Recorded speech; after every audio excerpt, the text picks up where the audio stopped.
အားလုံးမင်္ဂလာပါရှင်အရှိဗီဒီယိုလေးမှာတော့ကျွန်မဂျပန်မှာဥမာကြီးမှန်မြောင်းကြည့်ရတဲ့ပတ်သက်ပြီးတော့အတွေ့အကြုံလေးတွေရဲ့ကုန်ကြစည်လေးတွေကိုမျှဝေပေးထားပါတယ်ဒီဗီဒီယိုလေးထဲမှာတော့ကျွန်မဒီဥမာကြီးမှန်မြောင်းကြည့်ပြီးတဲ့အချိန်မှာနောက်ဆက်တွဲကျွန်မခံစားရတဲ့ဝေဒနာလေးတွေကိုကျွန်မဆက်ပြီးတော့မျှဝေပေးတော့ပါမယ်ဒါကတော့တယောက်နဲ့တယောက်တော့တူမှာမဟုတ်ဘူးပေါ့နော်ကျွန်မခံစားရတဲ့ဟာလေးတွေကိုမျှဝေပေးပါမယ်နော်ကျွန်မ channel လေးကို subscribe လုပ်ရသေးရင်လည်းလုပ်ပေးတော့ပါအောင်ရှင်။ဥမိုင်းမကြည့်ခင်တော့ကြတော့ကျွန်မတော်တော်လေးကိုဝမ်းကတက်တာနေကြည့်မယ်လို့ပြောပြီးတဲ့အချိန်နောက်ပိုင်းမှာတည်းကကျွန်မဒီ probiotics ကိုတောက်လိုက်တာပေါ့နော်။ဒီကောင်လေးတော်တော်ကိုကောင်းတယ်။ဒါဂျပန်လူတွေဆိုကျွန်မ highly recommend လုပ်တယ်ပေါ့နော်။ဆိုတော့သူ့ကိုတောက်လိုက်တဲ့အချိန်မှာဘိုက်ထဲမှာတော်တော်ကိုအဆင်ပြေသွားပြီးတော့ကျွန်မဝမ်းကိုလုံးဝပုံမှန်ဖြစ်သွားတာပေါ့နော်။2လလောက်ရှိမယ်ထင်တယ်အဲ့လိုပုံမှန်ဖြစ်သွားတဲ့ခါကျတော့ကျွန်မမကြည့်တော့ဘူးအထိကိုဆုံးဖြတ်ခဲ့တာပေါ့နော်။ဒါမဲ့လေဒါ medical check up တစ်ခုနေနဲ့ကြည့်လိုက်မယ်ဆိုပြီးတော့ကြည့်လိုက်တာ။အဆိုးရင်ဆုံးကကျွန်မဝမ်းနှုတ်ဆေးတောက်အောင်အရင်ကြောက်တယ်။ဘာလို့လဲဆိုတော့ဝမ်းနှုတ်ဆေးကငငယ်လေးတွေကအဲ့လိုတောက်ပြီးလို့ရှိရင်ကျွန်မအရင်အဲ့လိုခံရတဲ့ထိုင်ကြီးကိုမကြိုက်လို့ပေါ့နော်အဲ့တော့အဲ့ဝါတော့ဈေးစားတောက်ရမယ်ဆိုတော့ကျွန်မရဲ့စိတ်တွေအရင်အောင်လှုပ်ရှားနေပြီပေါ့နော်ဆိုတော့အဲ့ဒီဒဏ်ကြီးကြောင့်လည်းဖြစ်ပါလိမ့်မယ်ပြီးတော့ဒီဆေးလေးရဲ့ဒဏ်လည်းဖြစ်ချင်းဖြစ်မှာပေါ့နော်ဘာဘလိုတွေပေါင်းစုံပြီးတော့ဖြစ်သွားလဲတော့ကျွန်မလည်းသိချာတော့မသိဘူးဒါပေမဲ့အဓိကတော့စိတ်လှုပ်ရှားတာအရင်ဆိုးရတယ်ကြောင့်လည်းဖြစ်မှာပေါ့နော်ဆိုတော့ကျွန်မဝမ်းနေတောက်လျှောက်ပြန်သွားတာအဲ့ကြည့်ပြီးတဲ့နောက်နေ့ဒီကနေ့ကဝမ်းတောက်လျှောက်ရှော့တာပေါ့နော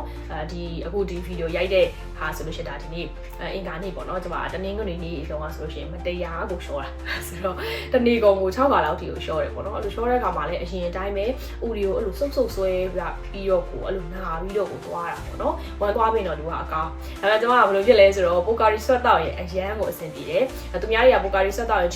ချင်းလို့ဝမ်းပို့သွားမယ်သူတို့အဲ့လိုထင်ကြတယ်ပေါ့နော်ဒါပေမဲ့ကျွန်မကကြတော့ပိုကာရီဆွတ်တော့ရင်လုံးဝအဆင်ပြေတယ်အဲ့တော့ပိုကာရီဆွတ်တပူကိုမြန်စော်ထည့်လိုက်တာအဲ့ဒီကတော့အဆင်ပြေသွားတာပေါ့နော်ပြီးတော့အဲ့မှန်မြောင်းကြည့်ပြီးတဲ့အချိန်မှာလည်းကျွန်မအဲ့ဖိုက်ထဲမှာတော်တော်လေးနာတယ်လို့ခံစားရတယ်ပေါ့နော်ကြည့်လို့တော့ပြီးပါပြီ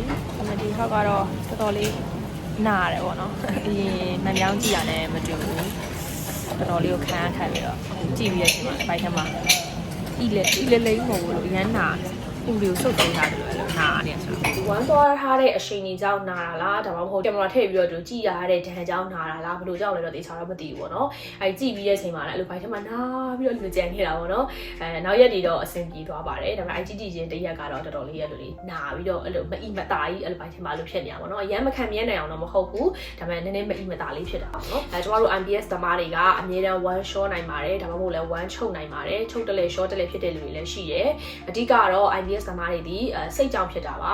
စိတ်ကစိတ်မကောင်းစရာတစ်ခုခုဖြစ်တာပဲရှိစိတ်ညစ်စရာရှိတာပဲဖြစ်ဖြစ်စိတ်ပြည်စည်းမှုတစ်ခုခုရှိတာပဲဖြစ်ဖြစ်ပေါ့နော်စိတ်ပိုင်းဆိုင်ရာတစ်ခုခုခံစားရပြီဆိုလို့ရှိရင်ဝမ်းပြဿနာထားတတ်တာပေါ့နော်ဝမ်းပြဿနာတက်တဲ့အချိန်မှာလည်းတယောက်နဲ့တယောက်ကပုံစံမတူကြဘူးတချို့ကကြတော့လေ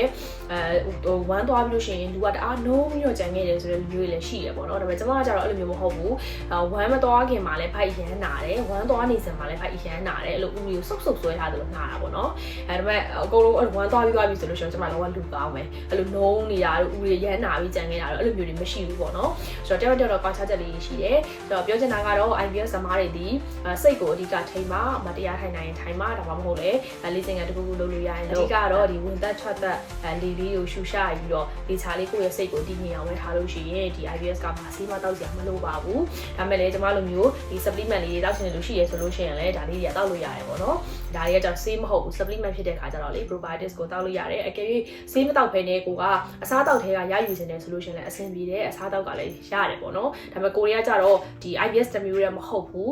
ဒီအစာရည်ယောဂပါရှိနေတဲ့ခါကျတော့တချို့ probiotics တွေဥပမာဒိန်ဂျင်လိုဟာမျိုးဆိုရင်ကျွန်မမတည့်ဘူးပေါ့နော်ဒိန်ဂျင်လိုလက်လုတ်ချင်း